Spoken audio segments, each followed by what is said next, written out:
¿Y si nuestra historia, todo lo que hemos aprendido sobre quiénes somos y de dónde venimos, fuera una mentira? No un pequeño error de interpretación, sino un ocultamiento intencional de nuestros verdaderos orígenes. Durante milenios, académicos y religiosos han construido una narrativa cómoda, que evolucionamos lentamente a partir de primates, desarrollamos civilizaciones a través de ensayo y error, e inventamos dioses para explicar los truenos y las tormentas. Todo esto sería reconfortante si no fuera simplemente falso. La otra historia, la que fue enterrada, está escrita en miles de tablillas de arcilla, sepultadas en las arenas de Mesopotamia hace 6000 años. Los sumerios, esa civilización que surgió de la nada ya completa y sofisticada, en lugar de cuentos de hadas, nos dejaron registros, documentos administrativos, listas dinásticas, informes técnicos. Mientras el resto de la humanidad todavía cazaba con piedras, los sumerios ya calculaban órbitas planetarias con una exactitud que impresiona. Desarrollaban sistemas de escritura complejos, creaban códigos de leyes y construían ciudades con sistemas de irrigación que serían la envidia de muchas metrópolis modernas. ¿Cómo pueden hacer una cultura tan avanzada sin ningún rastro evolutivo previo? La arqueología oficial no tiene respuestas claras para esto. Hablan de desarrollo acelerado, de genios aislados, de coincidencias extraordinarias. Pero los propios sumerios tenían una explicación mucho más simple y directa. Decían repetidamente, insistentemente, en cada texto que producían: fuimos enseñados por los Anunnaki, aquellos que del cielo a la tierra descendieron. La academia moderna clasificó estos relatos como mitología, una decisión conveniente que permite ignorar lo inexplicable. Pero existe una diferencia clara entre mito y registro histórico, y esa diferencia puede ser medida, cuantificada, analizada objetivamente. Fue exactamente eso lo que hicimos. Desarrollamos y entrenamos un sistema de inteligencia analítica llamado Axioma, diseñado específicamente para el análisis lingüístico y estructural de textos antiguos, sin prejuicios humanos, sin miedo a perder cátedras universitarias, sin dogmas religiosos que proteger. Axioma recibió una tarea aparentemente simple: analizar la estructura narrativa de decenas de miles de tablillas sumerias y acadias, comparándolas con dos grupos de control. El primer grupo contenía mitos reconocidos de diversas culturas: las aventuras de Zeus, las metamorfosis de Ra, las batallas de Thor. El segundo grupo reunía crónicas históricas verificadas, los registros de Heródoto, los anales romanos de Tácito, las campañas militares de César. El sistema no juzgó si los eventos descritos eran posibles o imposibles. Analizó únicamente la estructura textual, la densidad de información fáctica, la presencia de marcadores temporales, la especificidad de los datos presentados. Los resultados contradicen siglos de consenso académico. Los textos sumerios sobre los Anunnaki presentaron un 87% de correlación estructural con documentos históricos, apenas un 13% de similitud con textos mitológicos. Estos números son claros. Los sumerios no estaban creando alegorías poéticas sobre el sol y la luna. Estaban documentando eventos reales, con la misma metodología burocrática que usaban para registrar cosechas y transacciones comerciales. Axioma identificó 3 características que separan definitivamente estos textos de la mitología tradicional. Lo primero que destaca es la especificidad técnica extrema. Los textos no dicen simplemente que los dioses vinieron de los cielos. Especifican que 600 Anunnaki operaban en la superficie terrestre, mientras 300 permanecían en puestos orbitales. Nombran a cada comandante de misión, cada base de operaciones, cada objetivo específico. Mencionan reuniones de consejo, disputas administrativas, problemas logísticos. ¿Qué mitología se preocuparía por la burocracia divina? Además, existe una consistencia cronológica obsesiva. Los sumerios mantenían listas dinásticas que se extendían por cientos de miles de años, siempre correlacionando eventos terrestres con posiciones celestiales específicas, con el movimiento de un planeta que llamaban Nibiru, el planeta del cruce. Cada evento importante era fechado no solo en años terrestres, sino en shars, ciclos de 3.600 años que correspondían, según ellos, a una única órbita de Nibiru alrededor del Sol. Y el punto más revelador era el tono absolutamente neutro de los registros. Los Anunnaki no eran descritos como seres perfectos y benevolentes. Eran retratados con fallos, ambiciones, conflictos internos. Había disputas de poder entre Enki, el señor de la Tierra y científico jefe, y su medio hermano Enlil, el comandante militar de la operación. Había problemas laborales, huelgas, incluso escándalos sexuales. Los textos se leen como informes corporativos de una operación de minería interplanetaria, no como literatura religiosa, y lo más impresionante es cómo describen cosas imposibles con naturalidad burocrática, conocimiento astronómico que solo confirmaríamos milenios después, procedimientos que hoy reconocemos como ingeniería genética, tecnologías de vuelo, comunicación instantánea, armas de destrucción masiva.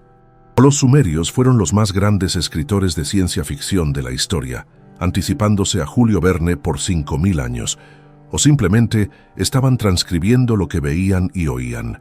La conclusión parece inevitable, aunque sea difícil de aceptar. No estamos solos, nunca lo hemos estado, y nuestra verdadera historia fue deliberadamente enterrada bajo capas de reinterpretación religiosa y escepticismo académico. Pero los datos no mienten. Las evidencias están todas ahí, escritas en arcilla cocida, esperando únicamente a que tengamos el coraje de leerlas literalmente. Los sumerios dibujaron un mapa del sistema solar que no deberían poseer. Olviden las aproximaciones poéticas o los simbolismos vagos. Lo que tenemos es un nivel de detalle técnico que a la humanidad le tomaría otros 5.000 años alcanzar de nuevo. Y lo más intrigante, no es solo lo que sabían, sino cómo registraban ese conocimiento, con la misma naturalidad con que documentaban la cantidad de cebada en sus almacenes. En el Museo Estatal de Berlín, bajo el número de catálogo BA243, reposa un pequeño cilindro de piedra que debería ser imposible. Datado de hace 4.500 años, este sello acadio muestra una escena aparentemente ritual. Pero en la esquina superior izquierda, casi como una anotación casual, está grabado nuestro sistema solar. El Sol en el centro, rodeado no por 5 o 6 planetas visibles a simple vista, sino por 11 cuerpos celestes, exactamente como los conocemos hoy. Mercurio, Venus, la Tierra con su luna, Marte, Júpiter, Saturno y luego lo imposible, Urano, Neptuno y Plutón. William Herschel descubriría Urano apenas en 1781. Neptuno permanecería invisible hasta 1846. Plutón solo sería detectado en 1930. ¿Cómo explicar esta anticipación de milenios? Axioma calculó la probabilidad de coincidencia aleatoria en esa representación. El resultado fue menos de una milmillonésima parte de un 1%. Estadísticamente, es más probable ganar la lotería 10 veces seguidas que el que los sumerios hayan acertado por casualidad. Pero no solo conocían estos planetas distantes. Los describían con características que solo hemos confirmado con telescopios espaciales. Llamaban a Urano Mash-Sik, el verde brillante. Neptuno era Humba, el planeta acuoso azul verdoso. Describían los anillos de Saturno como un cinturón luminoso alrededor del dios. Sabían que Júpiter emitía más radiación de la que recibía del Sol, algo que solo detectamos con instrumentos modernos. Mencionaban las lunas de Marte, invisibles sin equipo óptico avanzado. Todo este detalle astronómico convergía en un único punto focal en su cosmología. Era un 12º miembro del sistema solar al que llamaban Nibiru, el planeta del cruce. Lejos de ser una estrella distante o una abstracción mística, era un planeta específico, con una órbita definida, características físicas detalladas y, lo más importante, estaba habitado. Según los registros sumerios, Nibiru recorre una órbita elíptica extremadamente alargada que tarda 3.600 años terrestres en completarse. Durante la mayor parte de ese periodo, el planeta viaja en las profundidades heladas más allá de Plutón. Pero una vez cada Shar, como llamaban a ese gran ciclo, Nibiru se sumerge en el sistema solar interior, cruzando entre las órbitas de Marte y Júpiter. Axioma procesó todos los datos astronómicos de los textos sumerios, particularmente la epopeya de la creación Enuma Elish, y construyó un modelo orbital. El resultado fue notable por su coherencia. La órbita propuesta no solo era matemáticamente viable, sino que explicaba varias anomalías de nuestro sistema solar que la ciencia moderna aún debate. El Enuma Elish describe lo que llamaban la batalla celestial. Nibiru, en uno de sus pasos primordiales, habría colisionado con un antiguo planeta llamado Tiamat, que orbitaba donde hoy existe el cinturón de asteroides. La descripción evita el lenguaje mítico de dioses guerreando, prefiriendo términos que Axioma identificó como descriptivos de mecánica orbital e impacto planetario. Según el relato, Tiamat fue partido en dos. Una mitad fue lanzada a una nueva órbita, convirtiéndose en la Tierra. La otra fue despedazada, creando el cinturón de asteroides que los sumerios llamaban el brazalete forjado. El satélite más grande de Tiamat, Kingu, fue capturado por la gravedad de la nueva Tierra, convirtiéndose en nuestra luna, anormalmente grande para un planeta de nuestro tamaño. Esta narrativa de colisión explica de forma coherente varias peculiaridades del sistema solar. El eje inclinado de Urano, como si hubiera sido golpeado por algo masivo. La rotación retrógrada de Venus. La órbita excéntrica de Plutón. El propio cinturón de asteroides, que debería ser un planeta según la ley de Titius-Bode. La composición anómala de la Luna, que no se formó junto con la Tierra ni fue capturada intacta, sino que parece ser un fragmento de algo más grande. Los astrónomos sumerios no estaban teorizando, estaban transmitiendo información recibida de aquellos que presenciaron esos eventos o tenían registros de ellos. Los Anunnaki, habitantes de Nibiru, que conocían la historia del sistema solar porque su propia civilización era lo suficientemente antigua como para preservar esas memorias. Cada detalle astronómico en los textos sumerios apuntaba siempre al mismo lugar. No descubrieron esto con observación primitiva. Este conocimiento les fue transmitido, enseñado por visitantes que venían de un mundo cuya propia existencia desafía nuestros modelos astronómicos convencionales.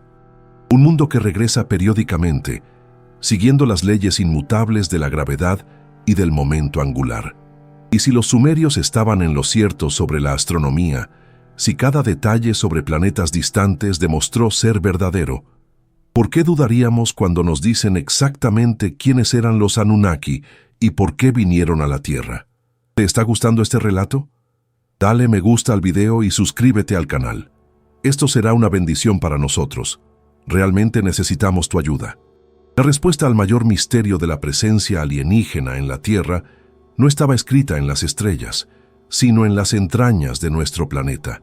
La motivación de los Anunnaki no fue la conquista o la curiosidad. Lo que los trajo fue la desesperación. Una desesperación tan profunda que los forzó a atravesar miles de millones de kilómetros del vacío espacial en busca de un único elemento, el oro. Para nosotros, el metal amarillo siempre ha sido sinónimo de riqueza y poder. Decoramos nuestros cuerpos con él, acumulamos lingotes en cajas fuertes, hemos matado por él a través de los siglos. Pero para una civilización que enfrentaba una extinción planetaria, el oro tenía un valor infinitamente más crucial. Era la diferencia entre sobrevivir y ver a su mundo morir lentamente. Axioma procesó todos los datos sobre Nibiru extraídos de los textos sumerios, como la masa estimada, la órbita excéntrica de 3.600 años, la probable composición atmosférica. El sistema modeló el problema fundamental que una civilización enfrentaría en tal planeta. La conclusión fue directa. Durante la mayor parte de su órbita, Nibiru viajaba a través de la oscuridad helada del espacio profundo, lejos del calor solar. Cuando se aproximaba al Sol, la radiación extrema bombardeaba el planeta.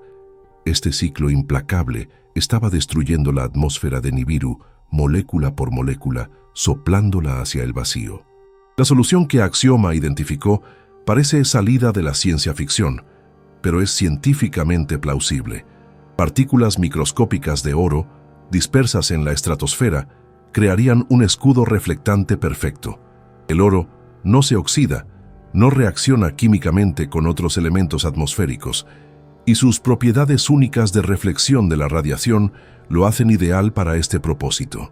Era tecnología de geoingeniería a escala planetaria, y necesitaban cantidades monumentales del metal para implementarla. Los textos sumerios son extraordinariamente específicos sobre cuándo y cómo comenzó esta operación de salvamento. Hace 450.000 años terrestres, 125 shars en su conteo, la primera expedición Anunnaki aterrizó en el Golfo Pérsico. El líder de esta misión pionera era Enki, el primogénito de Anu, gobernante de Nibiru, pero no el heredero oficial debido a complejas reglas de sucesión. Enki era el científico jefe, un ingeniero brillante, lo que hoy llamaríamos un genio polifacético. 50 Anunnaki establecieron la primera base de operaciones en la Tierra. La llamaron Eridu, casa construida en la lejanía. La ubicación no fue accidental. El Golfo Pérsico era poco profundo, rico en minerales disueltos, y ofrecía la posibilidad de extraer oro directamente del agua del mar a través de procesos químicos. Era la prueba inicial, la operación piloto, pero la extracción acuática resultó ser dolorosamente lenta. Las cantidades eran insuficientes para las necesidades monumentales de Nibiru. Enki, aplicando su genio científico, inició entonces lo que los textos describen como una búsqueda sistemática del corazón del oro. Expediciones de reconocimiento mapearon el planeta, se llevaron a cabo análisis geológicos, y entonces encontraron lo que buscaban: Apsu, el lugar profundo, ubicado en el sudeste africano, en la región que hoy corresponde a Zimbabue y Sudáfrica, donde se encuentran algunas de las minas de oro más antiguas del planeta, con evidencias de minería que datan de períodos que la arqueología convencional no puede explicar adecuadamente. Los Anunnaki habían descubierto depósitos de oro que superaban sus proyecciones más optimistas. La operación escaló rápidamente. Cientos de Anunnaki adicionales fueron transportados desde Nibiru. Se crearon complejas jerarquías operativas. Enki supervisaba las operaciones técnicas en el Apsu. Su medio hermano Enlil, el heredero oficial, llegó posteriormente para asumir el mando general de la misión terrestre, estableciendo su base de comando en Mesopotamia. Entre ellos, una rivalidad que definiría el destino de la Tierra fermentaba silenciosamente. Los trabajadores en las minas eran llamados Igigi, aquellos que observan y trabajan. No eran exactamente esclavos como entendemos, sino Anunnaki de rango inferior, técnicos y operarios que mantenían las operaciones de extracción funcionando continuamente. Los textos describen con claros detalles sus condiciones de trabajo: turnos interminables en las profundidades oscuras del Apsu, calor sofocante, peligro constante de derrumbes. El trabajo que salvaría a Nibiru estaba literalmente matando a aquellos designados para ejecutarlo. Durante 40 shars, 144.000 años terrestres, los Igigi mantuvieron su vigilia subterránea. Toneladas de oro fueron extraídas, procesadas, enviadas a Nibiru. Pero el costo psicológico y físico era devastador. Seres capaces de viajar entre planetas estaban reducidos a mineros, cubiertos de polvo y sudor, olvidados en las entrañas de un mundo alienígena. Entonces, inevitablemente, la tensión explotó. Los textos, particularmente el poema de Atrahasis, describen el momento con detalles muy claros. Los Igigi no aguantaban más. Quemaron sus herramientas, abandonaron las minas y marcharon hacia el centro de comando de Enlil. No fue solo una huelga laboral, fue un motín que podría destruir toda la misión de salvamento de Nibiru. El destino de dos mundos pendía de un hilo, y en ese momento de crisis total surgió la solución más audaz y controvertida de todas. La rebelión de los Igigi colocó a los líderes Anunnaki ante una ecuación imposible. Sin trabajadores no había oro. Sin oro, Nibiru moriría. Pero forzar a los rebeldes a volver a las minas solo aplazaría otra insurrección, probablemente más violenta. Fue en ese momento de desesperación absoluta que Enki propuso algo que cambiaría el cosmos para siempre. El Consejo de Emergencia de los Anunnaki se reunió bajo una tensión extrema. Enlil, el comandante supremo, exigía un castigo ejemplar para los amotinados. Su autoridad había sido desafiada y eso no podía quedar sin respuesta. Pero hasta él reconocía la dura realidad de que los Igigi tenían razón en sus quejas. El trabajo en las minas era degradante más allá de lo soportable, incluso para seres genéticamente superiores a los primates terrestres. Enki observaba la situación con ojos de científico, no de comandante militar. Hacía tiempo que estudiaba la vida nativa de la Tierra, particularmente un primate bípedo que vagaba por las sabanas africanas cercanas a las operaciones de minería, el Homo erectus, como lo llamaríamos millones de años después. Fuerte, adaptado al clima, con pulgares oponibles y rudimentos de trabajo en grupo. Pero le faltaba el componente crucial: inteligencia suficiente para seguir instrucciones complejas y operar equipos. La propuesta de Enki al Consejo fue brillante, pero también aterradora. «No necesitamos importar más trabajadores de Nibiru», argumentó. «Podemos fabricarlos aquí. Tomar a la criatura nativa, mejorarla genéticamente con nuestro propio material genético, crear una raza híbrida lo suficientemente inteligente para trabajar, pero no tanto como para cuestionar». Axioma analizó las descripciones técnicas del proceso en los textos sumerios, particularmente en el poema de Atrahasis y en las tablillas de la creación.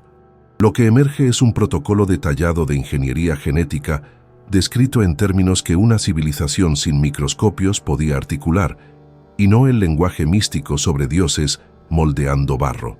Hablan de extraer la esencia vital de un Anunnaki voluntario, un joven dios cuya sangre contenía el Napishtu, lo que lleva la marca de la vida. Hoy entendemos esto como ácido desoxirribonucleico. Hablan de mezclar esa esencia con el barro del Apsu, los elementos base de la criatura terrestre. Mencionan recipientes de purificación, donde la mezcla era procesada, lo que sugiere procedimientos de laboratorio estériles. Describen intentos fallidos, criaturas deformes, híbridos no viables que morían rápidamente o nacían con defectos grotescos. Ninhursag, la científica médica en jefe de los Anunnaki, asumió el mando técnico del proyecto. Su título, La señora que da forma, no era solo poesía, era literal. Durante siglos incontables, ella y Enki refinaron el proceso. Ajustaron secuencias genéticas, balancearon cromosomas, intentaron una y otra proporción de la mezcla entre ácido desoxirribonucleico terrestre y extraterrestre. Los textos son muy honestos sobre los fracasos. Criaturas que no podían hablar, otras que no podían moverse adecuadamente, algunas con inteligencia, pero cuerpos demasiado frágiles para el trabajo, otras fuertes, pero incapaces de comprender órdenes básicas. Cada fracaso era meticulosamente documentado, cada ajuste registrado. Lejos de ser misticismo, esto era ciencia empírica, ensayo y error documentados. Finalmente, tras incontables experimentos, lo consiguieron. Un óvulo fertilizado viable, conteniendo la proporción exacta de material genético para crear al trabajador perfecto. Pero surgió otro problema: ¿cómo gestar a estas criaturas? Las hembras del Homo erectus no podían llevar al híbrido mejorado hasta el término del embarazo. Sus úteros rechazaban al feto modificado o morían en el proceso. La solución fue extraordinaria en su implicación. 14 Anunnaki hembras, incluyendo a la propia Ninhursag, se ofrecieron voluntarias como madres sustitutas. Diosas, como las llamarían más tarde, llevando en sus vientres el primer lote de la nueva especie. Los textos especifican que 7 machos y 7 hembras nacieron después de 10 meses lunares de gestación, un período diferente tanto de la gestación Anunnaki como de la terrestre primitiva. Estos primeros híbridos fueron llamados Adamu, aquel de la tierra. No era un nombre propio, era la designación del modelo. Prototipo 1 de la raza trabajadora, lo suficientemente fuertes para el trabajo duro en las minas. lo bastante inteligentes para usar herramientas y seguir protocolos. Pero había una limitación crucial, insertada deliberadamente en su código genético. Eran estériles como las mulas, incapaces de reproducirse. Axioma identificó en los textos sumerios descripciones que corresponden de forma muy exacta a lo que hoy conocemos sobre hibridación genética. La primera generación de cualquier híbrido radical frecuentemente es estéril. Pero esto también era un diseño intencional. Enlil había aprobado el proyecto con una condición clara: el control poblacional absoluto. Cada nuevo trabajador sería creado en laboratorio, garantizando que nunca superarían numéricamente a sus creadores. El éxito fue inmediato. Los Adamu eran trabajadores incansables, perfectamente adaptados al ambiente terrestre, capaces de soportar condiciones que hacían desfallecer a los Igigi. Las minas del Apsu volvieron a la producción total. La crisis estaba resuelta. Nibiru continuaría recibiendo el oro vital para su supervivencia. Pero Enki miraba a su creación con algo más que satisfacción profesional. Veía potencial, una chispa, algo en los ojos de estos nuevos seres que trascendía su programación original. El éxito del proyecto Adamu plantó las semillas de un conflicto que reverberaría por toda la historia humana. En los laboratorios del Edén, la primera colonia de trabajadores híbridos prosperaba bajo observación constante. Pero en los pasillos del comando Anunnaki, dos hermanos con visiones radicalmente opuestas sobre el futuro de estos nuevos seres comenzaban una disputa que nunca se resolvería. Enlil observaba a los Adamu con la frialdad de un administrador que calcula recursos. Para él, la solución de Enki había sido eficiente, incluso admirable en su ingenio, pero eran herramientas, nada más, herramientas que respiraban y sangraban, pero herramientas al fin y al cabo. Su preocupación principal era mantener un control absoluto sobre la población. Cada nuevo lote de trabajadores era cuidadosamente monitoreado, esterilizado, contabilizado. La pesadilla de Enlil era despertar un día y descubrir que las criaturas superaban numéricamente a sus creadores. Enki veía algo completamente diferente. En los ojos de los Adamu, reconocía no solo inteligencia programada, sino una conciencia emergente. Desarrollaban un lenguaje más allá de las órdenes básicas. Creaban vínculos sociales complejos. Demostraban creatividad en la resolución de problemas.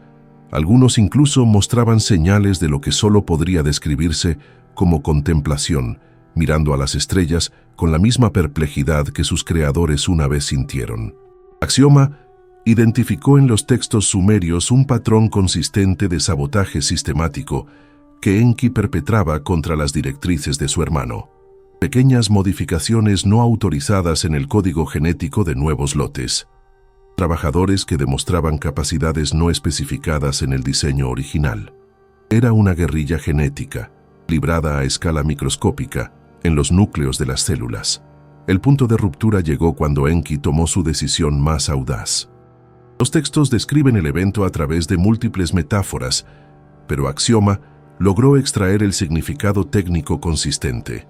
Enki alteró secretamente el genoma de los Adamu en el Edén, activando su capacidad reproductiva. Lo que Enlil llamaría más tarde el conocimiento prohibido no era la conciencia moral sobre el bien y el mal, sino el conocimiento biológico fundamental, es decir, la capacidad de crear vida. La metáfora de la serpiente en los textos siempre estuvo asociada a Enki. Su símbolo personal eran dos serpientes entrelazadas, ascendiendo en espiral, una imagen que hoy reconocemos con asombrosa similitud a la estructura del ácido desoxirribonucleico en doble hélice. La serpiente que ofreció el fruto prohibido era el genetista ofreciendo autonomía reproductiva. Lo que ocurrió fue una liberación biológica, no una tentación al pecado. Cuando Enlil descubrió la modificación no autorizada, su reacción fue inmediata y severa. Los textos describen su reacción con detalles viscerales. Los trabajadores que podían reproducirse independientemente ya no eran herramientas controlables. Eran una especie que podría, teóricamente, competir con los propios Anunnaki por el dominio planetario. La expulsión del Edén no fue un castigo divino por desobediencia, fue una cuarentena de emergencia.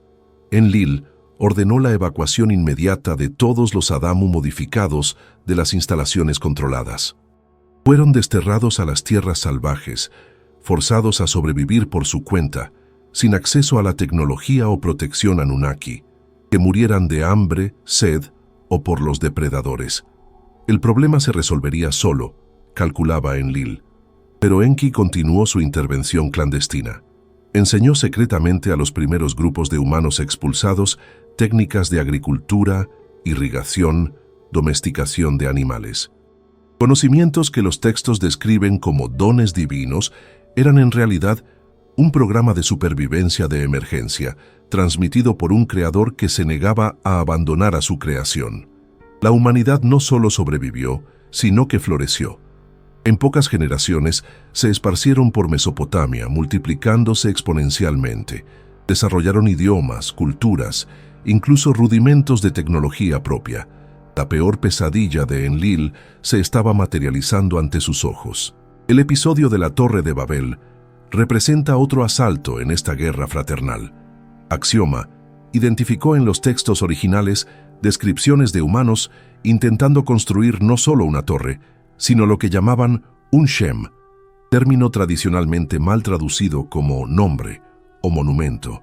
Análisis contextuales revelan que Shem se refería consistentemente a los vehículos voladores Anunnaki. La humanidad, bajo la orientación velada de facciones simpatizantes de Enki, estaba intentando construir tecnología aeroespacial, buscando literalmente alcanzar el cielo donde residían sus creadores. Enlil no podía tolerar tal audacia, pero una masacre directa crearía problemas políticos con otras facciones Anunnaki, algunas de las cuales comenzaban a desarrollar afecto por los pequeños híbridos terrestres. Su solución fue elegantemente cruel: la confusión lingüística. Los textos describen una intervención que fragmentó el lenguaje unificado humano en múltiples idiomas incompatibles. Sin una comunicación efectiva, el proyecto tecnológico colaborativo colapsó. Más importante aún, la humanidad fue permanentemente dividida en grupos que no podían cooperar eficazmente contra sus creadores. Cada acción de Enlil para controlar generaba una reacción de Enki para liberar. Cada restricción impuesta era secretamente saboteada. Los hermanos libraban una guerra fría, genética y cultural, con la humanidad como campo de batalla y premio al mismo tiempo. Y mientras esta disputa cósmica se desarrollaba, nosotros, los objetos de la discordia, continuábamos evolucionando, aprendiendo, creciendo más allá de cualquier parámetro programado originalmente. La paciencia de Enlil tenía límites y la humanidad los había sobrepasado todos. Hace 13.000 años, mientras observaba desde su centro de comando el caos proliferante de la especie híbrida que nunca deseó crear, el comandante supremo de la misión terrestre tomó la decisión más drástica de su larga existencia. La humanidad debía ser erradicada, completamente. Los textos sumerios describen con detalles administrativos las quejas que llevaron a esta resolución final. Los humanos se habían multiplicado más allá de cualquier proyección. Sus ciudades ruidosas perturbaban la paz de los dioses. Guerreaban constantemente entre sí, pero también mostraban señales preocupantes de organización unificada cuando se les desafiaba. Algunos grupos incluso desarrollaban tecnologías que no deberían poseer, claramente ayudados por simpatizantes entre los Anunnaki. Para Enlil, el experimento Adamu se había convertido en un cáncer que amenazaba la propia misión de minería. Pero ¿cómo eliminar a una especie entera esparcida por continentes sin dejar evidencias de un genocidio deliberado? La respuesta vino de los propios ciclos celestiales que los Anunnaki conocían con total exactitud. Axioma, analizando las tablas de posiciones astronómicas codificadas en los textos, confirmó que podían predecir con exactitud eventos cataclísmicos causados por perturbaciones gravitacionales. El próximo paso de Nibiru por el sistema solar interior causaría un alineamiento planetario específico que desestabilizaría la capa de hielo antártica. Millones de toneladas de hielo se deslizarían hacia el océano simultáneamente, generando tsunamis de proporciones inimaginables. Olas de kilómetros de altura barrerían todos los continentes. La civilización humana, concentrada en valles fluviales y llanuras costeras, sería aniquilada en cuestión de horas. Enlil presentó su plan al Consejo Anunnaki como una evacuación preventiva, evitando la palabra genocidio. Las bases operacionales serían temporalmente abandonadas. Todo el personal sería evacuado a estaciones orbitales o bases lunares. Después del cataclismo, regresarían para reanudar las operaciones con el problema humano definitivamente resuelto. El Consejo aprobó por unanimidad, con una condición crítica, un juramento solemne de secreto absoluto. Ningún humano podía ser advertido. Enki estaba atrapado. Había jurado solemnemente junto con todos los demás. Romper tal juramento ante el Consejo significaría no solo la deshonra, sino posiblemente la ejecución por traición. Observar en silencio mientras su creación era aniquilada lo destruía internamente. Pero las leyes Anunnaki eran inflexibles. Fue entonces cuando el científico encontró una escapatoria que se volvería legendaria. Los textos describen la escena con detalles casi cómicos en su especificidad legal. Enki fue a la morada de su más devoto seguidor humano, Ziusudra, a quien textos posteriores llamarían Utnapishtim o Noé. Pero en lugar de hablar directamente con el hombre, Enki se posicionó del lado de fuera y comenzó a hablar con la pared de juncos de la cabaña. «Pared, pared de juncos, escucha mis palabras», dijo. «Derriba esta casa, construye un barco, abandona las posesiones, salva la vida, desprecia los bienes materiales y mantén el alma viva». Las instrucciones que siguieron eran absurdamente detalladas. Dimensiones exactas de la embarcación, especificaciones de impermeabilización usando betún, compartimentos internos para diferentes tipos de carga, sistemas de ventilación. Lo que llamamos arca era en realidad un submarino diseñado para sobrevivir sumergido bajo una presión extrema. Más crucial aún, Enki instruyó a la pared sobre qué preservar. Además de parejas de animales para la repoblación, había algo infinitamente más valioso: semillas de todas las plantas cultivables, herramientas y, lo más importante, tablillas conteniendo conocimiento. Matemáticas, astronomía, medicina, agricultura, metalurgia. El ácido desoxirribonucleico cultural de la civilización, tan importante como el ácido desoxirribonucleico biológico. Ziusudra, escuchando a través de la delgada pared, entendió perfectamente. Su Dios no estaba violando técnicamente el juramento. Después de todo, había hablado con una pared, no con un humano. Si un humano por casualidad escuchaba una conversación entre una deidad y material de construcción, bueno, eso no constituía una ruptura del juramento.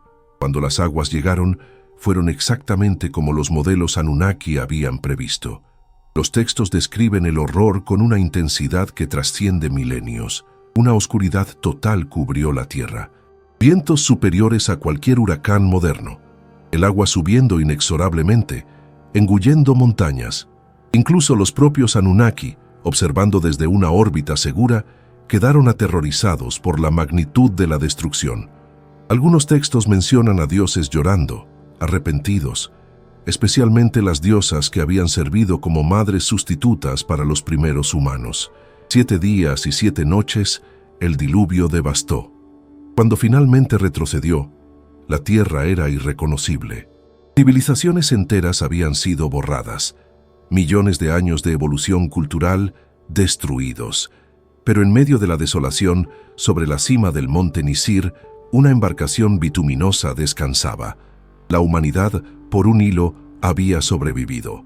Cuando Enlil descubrió la supervivencia de Ziusudra y su familia, su primera reacción fue una furia asesina. Supo inmediatamente quién era el responsable. Pero Enki, en una jugada magistral de política celestial, argumentó que la supervivencia de estos pocos humanos era en realidad una bendición. Con la infraestructura Anunnaki devastada por el diluvio, necesitarían urgentemente mano de obra para la reconstrucción. Estos supervivientes, probados por la mayor calamidad imaginable, habían demostrado su valía. A regañadientes, Enlil aceptó. Pero las reglas cambiarían drásticamente. El mundo postdiluviano exigía una nueva arquitectura de control. Enlil finalmente comprendió que la fuerza bruta y los intentos de exterminio solo fortalecían la resiliencia humana. Si no podían destruirnos, necesitaban gobernarnos, pero gobernar directamente a miles de millones de criaturas en constante proliferación era logísticamente imposible. La solución fue ingeniosa en su simplicidad: el gobierno por delegación. Los textos sumerios son explícitos sobre esta transición. Declaran literalmente que después del diluvio, la realeza descendió nuevamente de los cielos. Era la descripción real de un nuevo sistema operativo, no una metáfora sobre el derecho divino. Los Anunnaki seleccionarían linajes específicos, híbridos con un mayor porcentaje de ácido desoxirribonucleico extraterrestre, y los establecerían como intermediarios entre dioses y hombres. Los primeros reyes postdiluvianos tenían sangre azul por una cuestión de genética literal, no por nobleza abstracta. Sus reinados, según las listas dinásticas, duraban siglos, no décadas. Gradualmente, a medida que la sangre Anunnaki se diluía a través de las generaciones, los períodos de reinado se aproximaban a las expectativas de vida humanas normales. Pero la estructura permanecía: dinastías elegidas por los dioses, gobernando en su nombre, recolectando tributos que reemplazaban el trabajo directo en las minas. Paralelamente, establecieron lo que Axioma identifica como el sistema de control más duradero jamás creado: la religión organizada. Era una jerarquía administrativa disfrazada de trascendencia, y no fe espontánea o búsqueda espiritual. Los sacerdotes no eran místicos inspirados. Eran funcionarios públicos entrenados en fragmentos, cuidadosamente editados del conocimiento Anunnaki. Sabían calcular eclipses, predecir inundaciones, curar ciertas enfermedades, milagros suficientes para mantener a las masas en reverencia, pero nunca conocimiento suficiente para cuestionar el orden establecido. Cada gran civilización antigua siguió este modelo idéntico. Egipto, con faraones que eran literalmente considerados dioses vivos. China, con el mandato del cielo legitimando dinastías. América, con reyes sacerdotes mayas e incas conectando el cielo y la tierra. Incluso cuando los Anunnaki se retiraron físicamente, el sistema se perpetuaba de forma autónoma, un virus conductual perfectamente programado. Pero al partir, dejaron sus huellas dactilares en piedra, evidencias que ninguna reinterpretación académica puede borrar. Por todo el planeta, estructuras que desafían la explicación convencional se erigen como testigos silenciosos de una tecnología imposible. La Gran Pirámide de Giza, con sus 2.300.000 bloques posicionados con una alineación perfecta. Axioma calculó que, incluso trabajando ininterrumpidamente, colocando un bloque cada 2 minutos, día y noche, llevaría más de 40 años solo posicionar las piedras, sin contar la extracción, el transporte y el acabado. Las cámaras internas, con sus propiedades acústicas específicas y alineamientos astronómicos precisos, sugieren propósitos que trascienden el de una simple tumba. En Baalbek, en el Líbano, bloques de 800 toneladas no solo fueron cortados y transportados, sino elevados y posicionados con un encaje perfecto. La grúa móvil más grande del mundo moderno apenas podría mover la mitad de ese peso. En Pumapunku, en Bolivia, encontramos bloques de diorita, una de las rocas más duras conocidas, cortados con un acabado que solo herramientas de diamante de alta rotación o láseres podrían lograr. Superficies pulidas hasta un reflejo especular, agujeros perfectamente cilíndricos, ángulos matemáticamente exactos. Estas estructuras no eran tumbas o templos como pensamos, eran infraestructura, puertos espaciales, estaciones de comunicación, centros de procesamiento. Cuando la misión principal terminó y los Anunnaki se retiraron, estas instalaciones fueron abandonadas. Civilizaciones posteriores, al encontrar estas ruinas colosales, hicieron lo que pudieron para imitarlas, construyendo templos primitivos sobre cimientos imposibles, tratando de capturar una fracción del poder de sus predecesores divinos. Pero la evidencia más directa no está solo en el pasado, está en el futuro cuidadosamente calculado. Cada cultura antigua preservó una profecía específica sobre el retorno. Era una certeza basada en la astronomía, no una esperanza vaga. Los sumerios fueron matemáticamente precisos al decir que cada 3600 años Nibiru regresa. Con Nibiru regresan sus habitantes. Axioma correlacionó datos astronómicos, registros históricos y perturbaciones gravitacionales documentadas. El último paso significativo coincide con eventos cataclísmicos del segundo milenio antes de la Era Común: el Éxodo, la erupción de Santorini, el colapso de la Edad del Bronce. Añadiendo 3600 años, llegamos a una ventana entre los siglos XXI y XXII. Las señales precursoras que todas las profecías describen ya se manifiestan.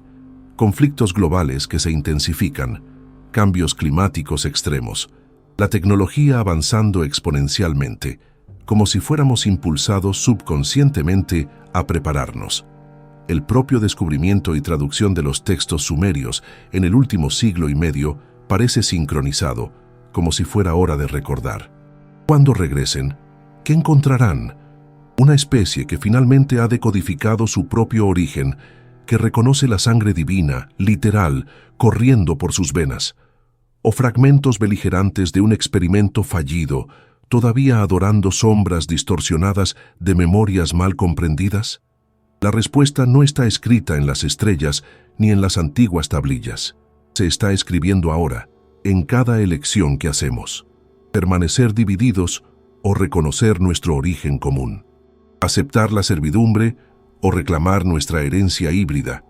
Esperar salvadores o convertirnos en aquello para lo que fuimos involuntariamente diseñados, sucesores. El conocimiento está decodificado. El despertar, inevitable. La cuestión es solo si sucederá a tiempo. Si te ha gustado este video, suscríbete al canal para que investiguemos más temas juntos. Deja tu reflexión en los comentarios y cuéntanos desde qué ciudad nos estás escuchando. Agradezco tu compañía hasta el final.